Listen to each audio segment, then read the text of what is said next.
move out, your marriage has a much better chance of surviving. Philip, look. Alexandra's not going to be satisfied with you moving out. I mean, she wants me out of Alan's life. She wants him all to herself so they can be alone and miserable together. So what do you propose we need to stay and we need to protect him, okay? We're the only ones who can because we love him. And I can't fight her on my own, okay? I need you. Ooh. I hope I'm not interrupting anything. Actually, you are. What do you need? Well, you said I could see Zach whenever I wanted. This is whenever. I was asking to see his big brother, and I couldn't say no. I won't stop my son from seeing someone he loves. The only problem is he doesn't understand our arrangement, which got me to thinking maybe Zach doesn't understand the arrangement either, so I've decided to make it a little more kid-friendly. Which means? Which means all bets are off. I'm not going to let you bully me into throwing away someone I love because you don't approve of him. Because he is who he is. And who are you? And is this environment supposed to be better for him? I'm not giving up Gus. And I'm not giving up my kids. I will hire a lawyer, a shark, if I have to. But I intend to get my son back.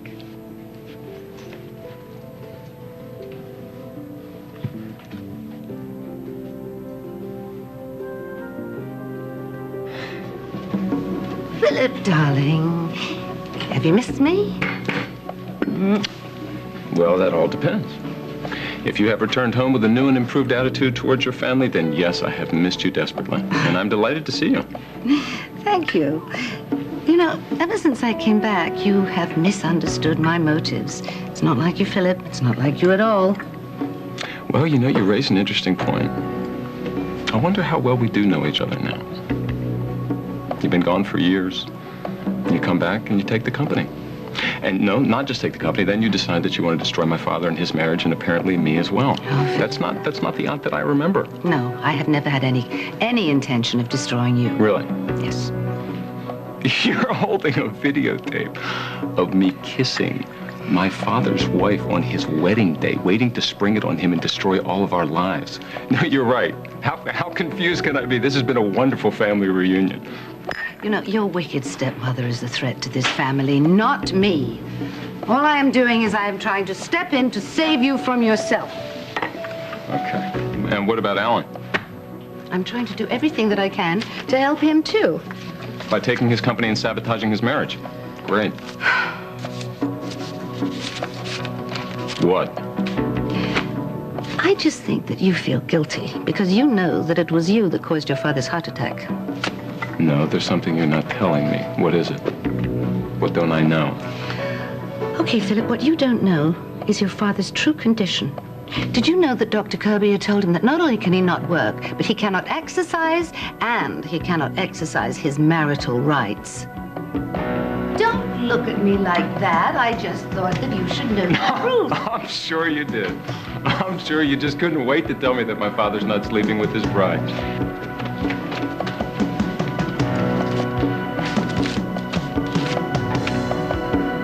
Everyone in this family needs to get a hobby, preferably one that doesn't involve Alan's and my sex life. Sounds good to me. What exactly were you hoping to achieve with that little tidbit? Oh, don't bother. Let me take this one. She was hoping her newsflash would cause you to go flying after me, and of course I couldn't resist you. Well, that's one thing we all agree on. And then she would make sure that Alan found out about it. You'd feel guilty as hell. There'd be a huge blow-up. I'd get kicked to the curb. How am I doing so far? Do you see how this woman thinks? It's all about her. Me, me, me.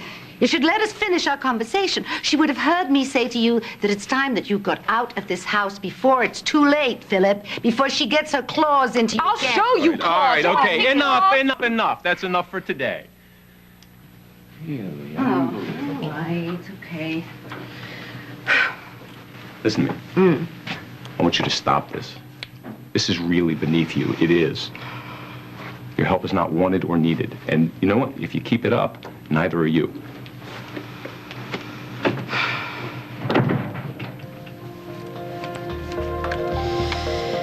Yeah, hello. Hello, Alexandra. Oh, Edmund. Hi, Hi, what can I do for you? Well, I was hoping I could talk you into a cup of coffee.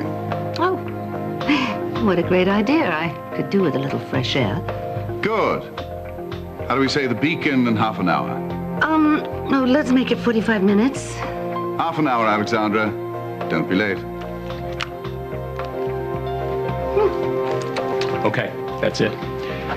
You and I have to do something to stop Alexandra. Alan, hi. Well, Alexandra, how was your trip? Oh, it was excellent. I've gotten some great ideas for the company and for the family. Wonderful. And I've even shortened my timeline. I can only hope that means you'll be leaving soon. Oh, Alan, how can you say that? One day you will understand, darling, that everything I have been doing is for you and you alone. I will understand that when they're putting me away in the psychiatric ward at Cedars Hospital. Oh.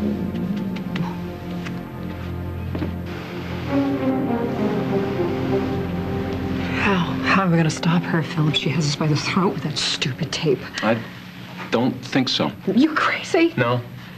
If Alan finds out about this, then he's not... He's going to hate me, and he's not going to want me in his life as his business partner, certainly not his yes, wife. absolutely. Alexandra would love to find a way to make Alan throw you to the wolves, but don't you understand? This involves me, too. And that's what'll stop her. Oh, really? Yeah. Yes, I mean it. I called her on it this morning, and unless I miss my guess, I don't think she's going to turn on me. And what was that thing in the boardroom with all your ex-wives? What was that? What, for her? That's a nudge. Well, what happens to people she pushes? All right, I have no doubt she doesn't want to really hurt you, but she does want to get rid of me. And if you get caught in the crossfire,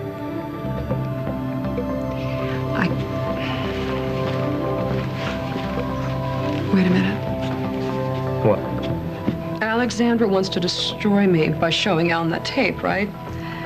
Right. So what happens if I preempt her, Philip? What happens if I'm the one who shows Alan that tape? Well, I hope you plan to dial 911 before you show it to him, because I'm pretty sure seeing it will put him back in the ICU. No, we'll approach him calmly, and we'll just explain to him what it meant. It meant nothing. It was nothing. It was just...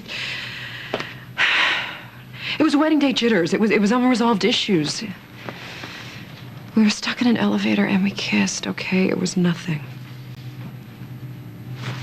And since then, nothing, because that's our choice and our decision. And you think that he's going to find that comforting? I don't know, Philip, maybe. Yeah, maybe not.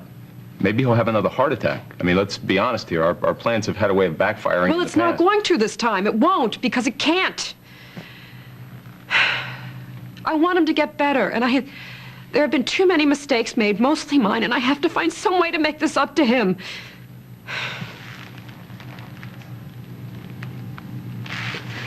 What? Look, you and I had our problems in the beginning.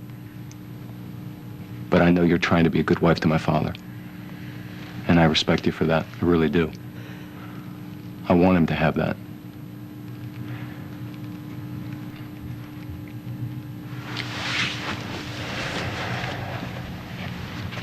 What are you doing? I'm going to call the doctor.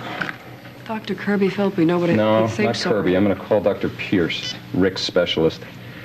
I think we are long overdue for a second opinion. Let's see what Pierce says. If he gives Alan the green light, then we'll consider showing him the tape. That's really the only way that I can allow it.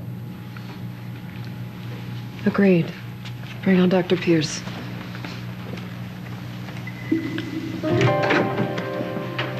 Hey, sweetheart. Oh, Alan. You certainly, are... Robust? Yeah. Is a good word, isn't it?